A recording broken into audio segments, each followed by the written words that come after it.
Joseph Torbey, the head of the Association of Banks in Lebanon, speaks during a press conference in Beirut, Lebanon, Monday, October 23, 2017. Torbey said new U.S. sanctions against the militant Hezbollah group expected to be released in the near future are not likely to affect the country's banking sector. AP photo Hussein Malla, Beirut.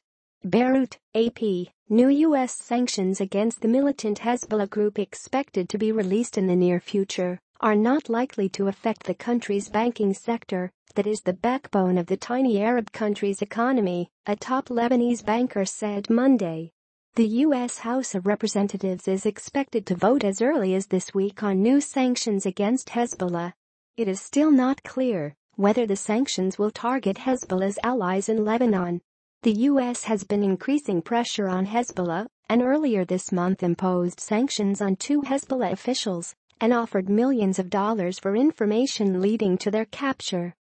Joseph Torbey, head of the Association of Banks in Lebanon, told reporters that U.S. officials have reassured a Lebanese banking delegation that visited Washington recently that the sanctions are not going to target the Lebanese banking sector as long as they abide by American regulations.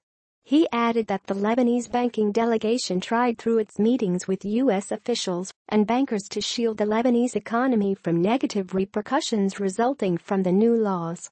The new American sanctions will come nearly 2 years after then U.S. President Barack Obama signed the Hezbollah International Financing Prevention Act that imposes sanctions on banks that knowingly do business with the group.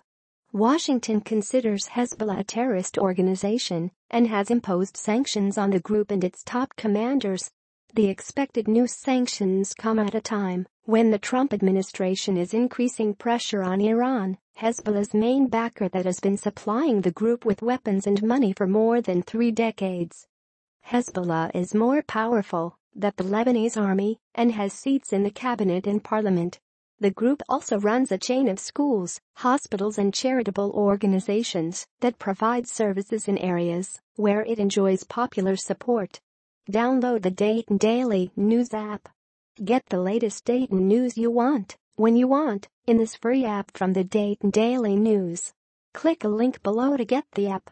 Hezbollah leader Sheikh Hassan Nasrallah acknowledged earlier this month that the sanctions will affect his group that widely uses cash in its financial dealings. This does not affect our main source of finances, but there are people who donate money to us who might be cautious, Nasrallah said in an apparent reference to the money they directly get from oil and gas-rich Iran. It will cause some harm to us. Earlier this month, the State Department offered up to $7 million for information leading to the capture of Talal Hamia, who it claims leads Hezbollah's international terrorism branch. It also put a $5 million bounty on Fuad Shukr, a Hezbollah member who runs the group's military forces in southern Lebanon, where the group is based. It said he played a key role in Hezbollah's recent military operations in Syria. On October 13, U.S. President Donald Trump noted in a speech that terrorist attacks against Americans and American allies were committed by Iranian proxies including Hezbollah.